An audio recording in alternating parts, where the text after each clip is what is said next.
अब जब सब्ट्रैक्शन की बात आती है, सब्ट्रैक्शन हम किस तरह करते हैं? जैसे कि आपके पास कोई भी क्वेश्चन है 426 माइनस 7.2। अब ये कोई भी क्वेश्चन है, कोई न्यूमेरिकल आप सॉल्व कर रहे हो टेस्ट के दौरान, कोई एमसीक्यूज, तो आपको एंड में ये आंसर मिला है, अब कैलकुलेटर है नहीं, तो आप इसको किस तरह करेंगे? तो इसका जो इजी मेथड है करने का वो ये है आपके पास कि सबसे पहले आप इसको लाइन में लिखते हो। अब स्टूडेंट्स क्या करते हैं मैं वो आपको बताता हूँ। पहले स्टूडेंट्स लिखते हैं 426, फिर आप लिखते हो 7.2। अब देखिए इसमें पॉइंट नहीं है, इसमें पॉइंट मौजूद है, तो आप ये पॉइंट कहाँ पर ड्रा करेंगे? अक्सर स्टूडेंट्स इसको इस तरतीब से लिखेंगे जैसे हम मैथमेटिक्स में करते आ रहे हैं कि आपने लेफ्ट साइड से तरतीब से वो नंबर लिखना होगा। तो अक्सर स्टूडेंट उसको इस तरह लिखते हैं 2.7। अब इसको आप चलो सब्ट्रैक्ट तो कर लेंगे, फिर एंड में आप पॉइंट कैसे लगाएंगे, एक बात। दूसरी बात, जब इसको आप सब्ट्रैक्ट करेंगे तो आपको एग्जैक्ट आंसर नहीं मिलेगा, आपको ऐसा आंसर मिलेगा जो आपके पास सामने 4 ऑप्शंस होंगे टेस्ट के दौरान, वो उसमें मौजूद ही नहीं होंगे। तो ये मेथड आपने नहीं करना जो मैक्सिमम स्टूडेंट्स करते हैं। सब्ट्रैक्शन में एक ये मेथड है, एक कमिंग क्वेश्चन में एक अलग सा मेथड मैंने बताना है। इस क्वेश्चन में जब आप लिखते हो जैसे कि 426, अब ये जैसे कि नंबर है जिसमें पॉइंट ना हो, उस नंबर में आपने एंड में खुद से पॉइंट 0 लगाना होगा। पॉइंट जब भी आप लिखते हो ड्रा करते हो उसका मतलब है उसके साथ 0 होता है, हम लिखे या ना लिखे। अब देखिए ये पॉइंट 0 तो आ गया, अब ये इजी है, अब आप इसको आसानी से आप समझ गए कि पॉइंट है, तो अब इसको बिल्कुल उसी एडिशन की तरह आपने पॉइंट के साथ सेकंड नंबर को आप किस तरह लिखेंगे? 7.2। इस तरतीब से हमने क्यों लिखा? क्योंकि ये हम लास्ट क्वेश्चन में भी कर चुके हैं एडिशन में कि हम पॉइंट के साथ पॉइंट ही हमने ड्रा करना होगा। हमने ये तरतीब से इन 2 टर्म्स को या 3 टर्म्स 4 टर्म्स को एक ही पॉइंट में लाइन अप करना होगा।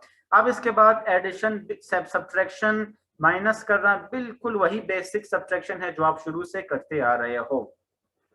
अब 0 को हम 2 से सब्ट्रैक्ट नहीं कर सकते, तो हम क्या लेते हैं? यहां से 1 कैरी लेते हैं। जब हम 1 कैरी लेते हैं तो ये बना 10, फिर 10 में से जब हम 2 माइनस करते हैं हमारे पास बच जाता है 8। अब देखिए पॉइंट एक तरतीब में है तो हम उसी तरह पॉइंट ही लिखेंगे, इससे आपको एग्जैक्ट आंसर मिलेगा। इसके बाद है 6। अब ये एक कैरी आप ले चुके हो, अब ये 6 नहीं रहा, अब ये रहा 5। क्या 5 जो है 7 से सब्ट्रैक्ट हो सकता है? नहीं। तो आप इस 2 से एक कैरी लेंगे, जब आप एक कैरी लेंगे ये बन जाएगा 15। अब ये 5 नहीं रहा, अब ये है आपके पास 15। तो अब आपने 15 में से क्या माइनस करना है? 7 माइनस करना है। 15 में से 7 आप निकालेंगे तो बचेगा 8। 2 में से आप 1 कैरी ऑलरेडी ले चुके हो, तो अब ये 2 नहीं रहा, अब ये होगा आपके पास 1, तो 1 को आप एज इट इज लिखेंगे। ये 4 है, उस 4 को आप एज इट इज लिखेंगे, तो 418.8 आपके पास क्या होगा? इसका आंसर होगा। तो सब्ट्रैक्शन इस तरह करेंगे डेसिमल नंबर्स का। आपके जब भी एमसीक्यूज कोई टेस्ट वगैरह हो तो आपने इसको इस तरतीब से करना होगा। एक लास्ट क्वेश्चन डेसिमल नंबर्स के सब्ट्रैक्शन के लिए करते हैं। ये क्वेश्चन भी काफी चेंज है कि जब इस तरह के आंसर्स आपको मिलते हैं एमसीक्यूज के दौरान तो आप लास्ट स्टेप नहीं ले पाते हो जो 4 ऑप्शंस आपको मिलते हैं। जैसे कि आपके पास कोई क्वेश्चन है 5.9 माइनस 4.166। अगर आपके पास कोई भी एक क्वेश्चन है 5.9 4.16, पहला स्टेप मैंने बताना है कि जब स्टूडेंट्स करते हैं तो वो क्या मिस्टेक करते हैं, पहले मैंने वो बताना है आपको। स्टूडेंट्स जब करते हैं तो ये वो समझते हैं कि ये बेसिक सब्ट्रैक्शन है, तो आप लिखते हो 5.9। फिर दूसरा स्टेप आप कहते हो कि जी सर ने बताया था कि पॉइंट को एक लाइन में लिखना है, आप बिल्कुल पॉइंट को एक लाइन में लिख ले 4.166। आपने पॉइंट को बिल्कुल एक ही लाइन में लिखा है। अब आपने क्या करना है? पॉइंट को जब आप एक लाइन में लिखते हो इस पॉइंट के बाद अब ऐड सब्ट्रैक्ट किस तरह करते हैं? अब देखिए 6 के साथ कुछ नहीं है 6 के साथ कुछ नहीं है 6, 9 से आप 1 निकालते हो तो 8। पॉइंट आपने एज इट इज ही लिखना होगा। 5 से आप 4 निकालते हो तो 1, तो आंसर क्या बच जाता है 1.866। ये आपके पास आप कहेंगे करेक्ट आंसर है, आपने बिल्कुल सब्ट्रैक्ट किया है, लेकिन नहीं, ये रॉन्ग आंसर है। आपने इस मेथड से सब्ट्रैक्शन नहीं करना होगा। अब इस क्वेश्चन को हम किस तरह सब्ट्रैक्ट करते हैं, वो मेथड क्या है? वो मेथड ये है, इन केस अगर जूम ऑफ हो गया मेरा, तो मेरा शायद टाइम ड्यूरेशन लिमिटेड है इस आईडी में। अगर इन पहले तो बंद नहीं होगा, अगर इन केस मेरा जूम क्लोज हो गया तो आपने फौरन दोबारा रिक्वेस्ट भेजना है। अब ये क्वेश्चन है, मैंने दोबारा लिखा है, तो इसका जो सही मेथड है सॉल्व करने का वो क्या है? वो मेथड ये है कि इस नंबर को आपने सबसे पहले कंप्लीट करना होगा। कंप्लीट करने के लिए आप इस 6 के ऊपर 0, इस 6 के ऊपर 0 यूज करेंगे। ये वो मिस्टेक है जो स्टूडेंट्स करते हैं, आपने 0 ऐड करना होगा। इसके बाद आपने क्या करना है, इन 0 के बाद अब तो सिंपल सब्ट्रैक्शन है।